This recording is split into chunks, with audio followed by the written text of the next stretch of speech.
નમસ્કાર દર્શક મિત્રો, ધ લોકસત્તા શોમાં આપનું સ્વાગત છે। વિશ્વના ઇતિહાસમાં અનેકવાર એવા પ્રસંગો આવ્યા છે કે જ્યારે માનવજાત વિનાશના આરે આવીને ઊભી રહી, પરંતુ 25 જાન્યુઆરી 1995 ના રોજ સર્જાયેલી ઘટના કદાચ સૌથી વધુ કંપારી છોડાવી દે તેવી હતી। વર્ષ 1989 માં બર્લિનની દિવાલ ધરાશાયી થયા બાદ દુનિયાને એવું લાગતું હતું કે દાયકાઓથી ચાલી રહેલું શીત યુદ્ધ હવે ભૂતકાળ બની ગયું છે અને પરમાણુ યુદ્ધનો ખતરો ટળી ગયો છે।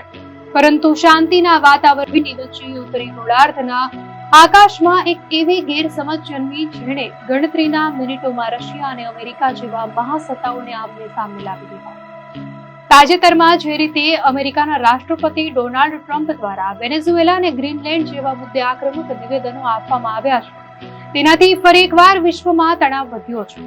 પરંતુ 1995ની એ શિયાળાની સવાર જેવો ભયાવહ માહોલ ભાગ્યે જ ક્યારે જોવા મળ્યો છે, જે દિવસે ઉત્તર રશિયાના રડાર સ્ટેશન પર ફરજ બજાવતા મિલિટરી ટેકનિશિયનોની નજર અચાનક પોતાની સ્ક્રીન પર પડી અને તેમની આંખો ફાટી। નોર્વેના દરિયાકાંઠાના વિસ્તારમાંથી એક અજાણ્યું રોકેટ અત્યંત તીવ્ર ગતિએ આકાશમાં ઊંચાઈ હાંસલ કરી હતી। રશિયન લશ્કરી વ્યૂહરચનાકારો માટે આ કોઈ સામાન્ય ઘટના નહોતી, કારણ કે આ રોકેટનો જે પથ હતો તે બરાબર અમેરિકાની ટ્રાઇડન્ટ સબમરીન મિસાઇલ જેવો જ જણાતો।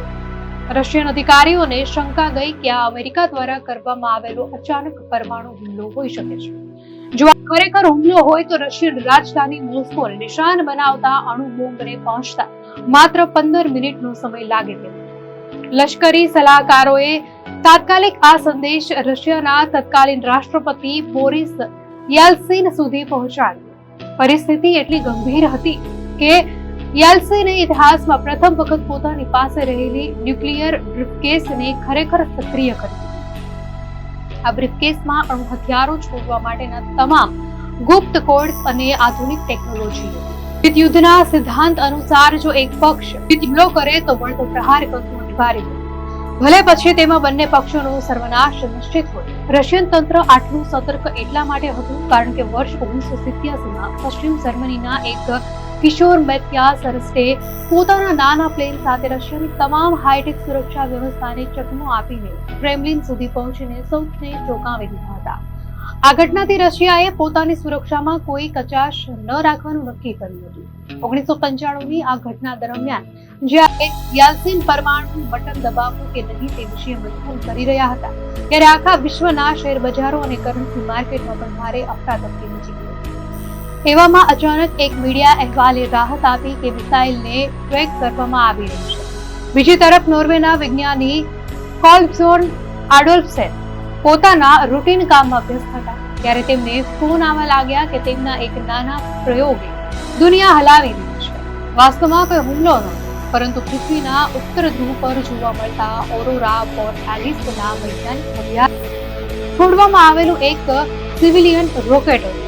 નોર્વેના વિદેશ મંત્રાલય તો ડિસેમ્બર 1994માં જ આ લોન્ચ વિશે રશિયા સહિતના પડોશી દેશોને લેખિતમાં જાણ કરી, પરંતુ રશિયાના આંતરિક વહીવટમાં કોઈ ખામી રહી ગઈ હતી અને આ માહિતી રડાર સ્ટેશન સુધી પહોંચી છે। જો કે બાદમાં આ ઘટના વિશે રશિયામાં જ વિરોધાભાસી મંતવ્યો સામે આવ્યા।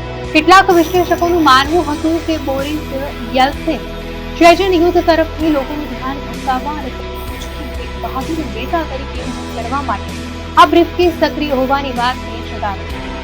યેલ્ત્સિને પોતે એક ઇન્ટરવ્યુમાં કહ્યું હતું કે બટનવાળી બ્લેક બ્રીફકેસ હંમેશા મારી સાથે હોય છે, પણ ગઈકાલે મેં પહેલીવાર તેનો ઉપયોગ કર્યો। જો કે પૂર્વ CIA અધિકારીઓ અને પરમાણુ નિષ્ણાતો આજે પણ આ ક્ષણને માનવ ઇતિહાસની સૌથી ભયાનક ભૂલ તરીકે જુએ છે। અંતે નોર્વેએ સ્પષ્ટ કર્યું કે તે માત્ર એક વૈજ્ઞાનિક સંશોધન હતું અને રોકેટનો કાટમાળ આર્કટિક સાગરમાં અપેક્ષિત જગ્યાએ જ પડ્યો હતો। રશિયાએ પણ પાછળથી સ્વીકાર્યું કે આ એક મોટી ગેરસમજ હતી। આ ઘટના એ વાતનું જીવંત ઉદાહરણ છે કે પરમાણુ સજ્જ વિશ્વમાં સંવાદનો એક નાનકડો અભાવ અથવા માહિતી પહોંચાડવામાં થયેલી ચૂક ગણતરીની મિનિટોમાં સમગ્ર પૃથ્વી પરથી માનવ સભ્યતાનો અંત લાવી શકે છે।